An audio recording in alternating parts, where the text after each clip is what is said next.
Hello दोस्तों, मैं अंकित कुमार आपका बहुत बहुत स्वागत करता हूं साइलेंट पढ़ाई पर। इस वीडियो में हम आर्टिकल 21 को बहुत ही अच्छे से डिस्कस करने वाले हैं। इस तरह के और वीडियो के लिए आप साइलेंट पढ़ाई को सब्सक्राइब कर सकते हैं। तो चलिए देखते हैं article 21, protection of life and personal liberty. तो यहाँ पर ये जो है आर्टिकल 21 वो हमें प्रोटेक्शन देता है, हमारे लाइफ को ये प्रोटेक्शन देता है और पर्सनल लिबर्टी को प्रोटेक्शन देता है। ओके, तो पर्सनल लिबर्टी का मतलब क्या होता है? आज़ादी। किस तरह की आज़ादी? पर्सनली जो हम आज़ादी महसूस करना चाहते हैं उस तरह की आज़ादी को ये प्रोटेक्ट करता है। तो आर्टिकल 21 डिक्लेयर करता है कि किसी भी पर्सन को उसके लाइफ और पर्सनल लिबर्टी से वंचित नहीं किया जाएगा। ओके, और अगर उनकी लाइफ और पर्सनल लिबर्टी से वंचित करना है तो उसका सिर्फ एक एक्सेप्शन है, वो है प्रोसीड्यूर एस्टेब्लिश्ड बाय लॉ। मतलब कि किसी भी लॉ के अंदर जो प्रोसीड्यूर बताया गया है उसी प्रोसीड्यूर की तहत ही किसी पर्सन के लाइफ को छीना जा सकता है, उसके लाइफ से उसे वंचित किया जा सकता है और दूसरा कोई भी तरीका नहीं है। तो यहाँ पर ये जो वर्ड है प्रोसीड्यूर एस्टेब्लिश्ड बाय लॉ, इसे काफ़ी अच्छे से समझने की जरूरत है। और ये जो राइट है आर्टिकल 21 के अंदर, ये सिर्फ सिटीजन तक ही अवेलेबल नहीं है, जबकि नॉन सिटीजन्स को भी ये राइट अवेलेबल है। मतलब फॉरेनर्स के पास भी ये राइट होते हैं। तो यहाँ पर दो बहुत ही इंपॉर्टेंट टर्म है, एक है ड्यू प्रोसेस ऑफ लॉ, एक है प्रोसीड्यूर एस्टेब्लिश्ड बाय लॉ। ये दोनों एक तरीके हैं। तो इंडिया में जो प्रोसीड्यूर एस्टेब्लिश्ड बाय लॉ है ये जापान के कॉन्स्टिट्यूशन से लिया गया है। ओके, जबकि यूएसए में क्या है? यूएसए में ड्यू प्रोसेस ऑफ लॉ है। मतलब कि यूएसए में अगर किसी पर्सन को उसका लाइफ से वंचित करना है तो उसके लिए जो तरीके अपनाए जाते हैं वो है ड्यू प्रोसेस ऑफ लॉ। जबकि इंडिया में अगर किसी पर्सन को उसके लाइफ से वंचित करना है तो वो जो तरीका है वो है प्रोसीड्यूर एस्टेब्लिश्ड बाय लॉ। तो यूएसए में देखते हैं क्या है। तो ये जो वर्ड है ड्यू, ड्यू का मतलब होता है उचित, सही। ठीक है, तो जो लॉ बनना चाहिए, जो लॉ बनाया गया है किसी पर्सन को उसका लाइफ से वंचित करने के लिए, वो जो लॉ है वो ड्यू होना चाहिए, वो सही होना चाहिए। और ये सही है कि गलत है, इसका जो डिसीजन है वो सुप्रीम कोर्ट करेगी। मतलब वहाँ पर क्या है, यूएसए में अगर किसी सिटीजन को लगता है कि वहाँ की जो पार्लियामेंट है जिसे कांग्रेस कहा जाता है, अगर वो कोई एक ऐसा लॉ बना देती है, ओके, जो उनको लगता है कि ये लॉ जो है वो ड्यू नहीं है, सही नहीं है, तो वो सुप्रीम कोर्ट जा सकती है।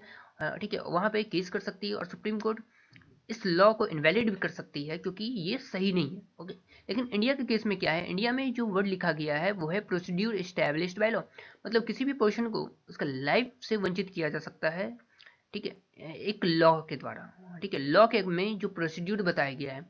अब ये जो लॉ है ये सही है गलत है, ठीक है, इसकी डिसीजन करने की पावर जो है वो सुप्रीम कोर्ट को नहीं दी गई है। मतलब कॉन्स्टिट्यूशन में अगर लिटरली फॉर्म में देखें, अगर जनरली फॉर्म में देखें तो इसका मतलब यही होता है कि लॉ के अंदर जो भी प्रोसीड्यूर बना दिया गया है उस प्रोसीड्यूर के अंदर किसी भी पर्सन को के लाइफ को छीना जा सकता है। ठीक है, अब ये जो लॉ है वो सही है कि गलत है, ठीक है, इसका पावर सुप्रीम कोर्ट के पास नहीं है। लेकिन कुछ जजमेंट्स ऐसे आए, ठीक है, जिसने इंडिया की हिस्ट्री ही बदल दी इस फील्ड में।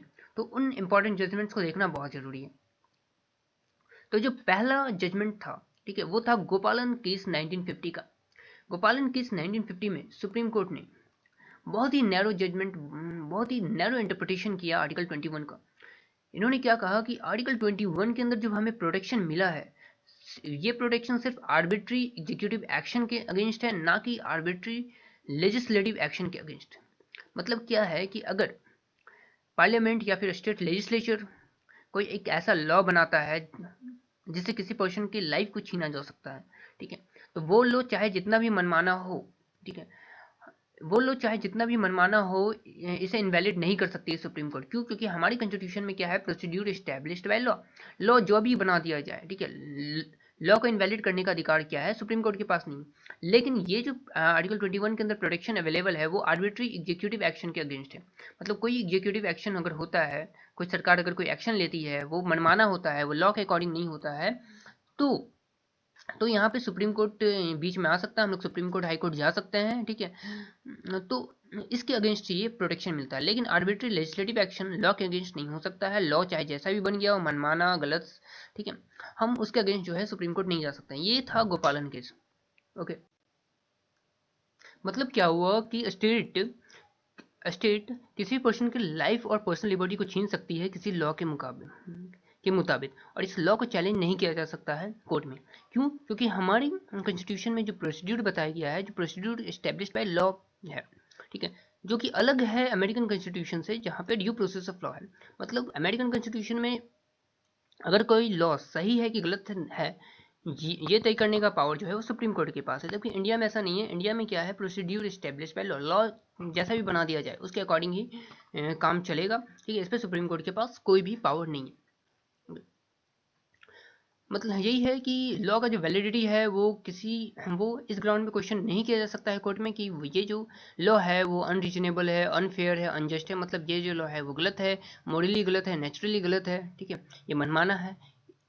ओके, इन ग्राउंड्स पर हम कोर्ट नहीं जा सकते हैं। ओके, और दूसरी बात इन्होंने क्या कहा कि ये जो सुप्रीम कोर्ट ने कहा कि ये जो पर्सनल लिबर्टी का जो मामला है, ठीक है, पर्सनल लिबर्टी का मतलब वही होता है कि एक पर्सन के पास जो आज़ादी होती है अपने बॉडी पर, ठीक है, बस वही। इसके अंदर वो सारे राइट नहीं आते हैं जैसे कि हमारे पास राइट है अच्छा एजुकेशन के लिए, अच्छी इन्वायरमेंट के लिए, ठीक है, राइट टू प्राइवेसी, इस तरह के राइट्स जो है वो नहीं आते हैं।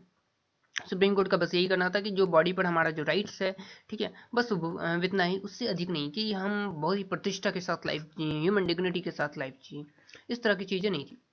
उसके बाद जो इम्पोर्टेंट केस आता है जो कि हिस्ट्री बदल देती है इंडिया की, वो है मेनका गांधी केस 1978। मेनका गांधी जो कि इंदिरा गांधी की बहू थी, ठीक है, संजय गांधी की पत्नी मेनका गांधी, ओके, जो कि अभी यूपीए गवर्नमेंट के अंदर मिनिस्टर भी है। ठीक है, उनका केस आता है मेनका गांधी केस 1978। इस केस में सुप्रीम कोर्ट ने अपने जो प्रीवियस जजमेंट था गोपालन केस का, उसे ओवर रूल कर दिया। ठीक है, उसे गलत बताते हुए उसने आर्टिकल 21 को बहुत ही वाइड इंटरप्रिटेशन जो है वो किया।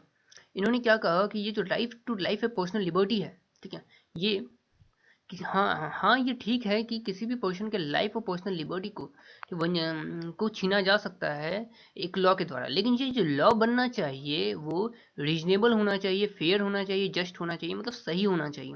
और ये सही है कि गलत है वो कौन डिसाइड करेगा, वो हम सुप्रीम कोर्ट डिसाइड करेंगे। ठीक है, मतलब कोई भी पर्सन अगर उसे लगता है कि ये लॉ जो है वो रीजनेबल नहीं है, फेयर नहीं है, जस्ट नहीं है, तो वो कोर्ट जा सकता है। ठीक है, और कोर्ट क्या कर सकती है, उसे इनवैलिड करार कर सकती है। इसका मतलब क्या है, साफ साफ पता चल रहा है कि ये जो अमेरिकन कॉन्स्टिट्यूशन के अंदर जो एक्सप्रेशन है ड्यू प्रोसेस ऑफ लॉ का, ठीक है, ड्यू प्रोसेस ऑफ लॉ वो इम्पोज कर दिया गया इंडिया में। इफेक्ट में देखें तो इफेक्ट में क्या है कि आर्टिकल 21 हमें जो प्रोटेक्शन देता है वो सिर्फ और सिर्फ आर्बिट्री एग्जीक्यूटिव एक्शन के अगेंस्ट ही नहीं देता है, जबकि आर्बिट्री लेजिस्लेटिव एक्शन के अगेंस्ट भी देता है। ठीक है, जबकि गोपालन केस में क्या था, उन्होंने कहा था कि अगर कोई एग्जीक्यूटिव एक्शन होती है जो लॉ के अकॉर्डिंग नहीं चल रही होती है तो उसी के अगेंस्ट जो है वो प्रोटेक्शन मिलता है। जबकि मेनका गांधी केस में सुप्रीम कोर्ट ने क्या कहा कि कोई भी लॉ, ठीक है, अगर वो अनरीजनेबल है, अगर वो अनफेयर है, अगर वो गलत है, तो उसको भी वो इनवैलिड कर सकती है, उसके अगेंस्ट भी हमें प्रोटेक्शन वो दे सकती है। तो अब इसके आगे फर्दर जो कोर्ट ने कहा, यही कहा कि ये जो राइट टू लाइफ है, इसका मतलब सिर्फ यही नहीं है कि हम एनिमल एग्जिस्टेंस की तरह सर्वाइव करें, ठीक है, हम कन्फाइंड हो जाए, सीमित हो जाए एनिमल्स की तरह रहने के लिए, नहीं। इसका एम्बिट जो है, इसकी जो सीमाएं हैं वो उन्होंने बढ़ा दी। उन्होंने क्या कहा कि ये हमें और भी राइट देता है, जैसे कि right to life with human dignity, ठीक है, हमें प्रतिष्ठा के साथ जीने का राइट देता है, और वो हर एस्पेक्ट लाइफ के, ठीक है, वो प्रोवाइड कराता है जो कि एक मैन की लाइफ को मीनिंगफुल बनाता है, कंप्लीट बनाता है और वर्थ लिविंग बनाता है। Okay.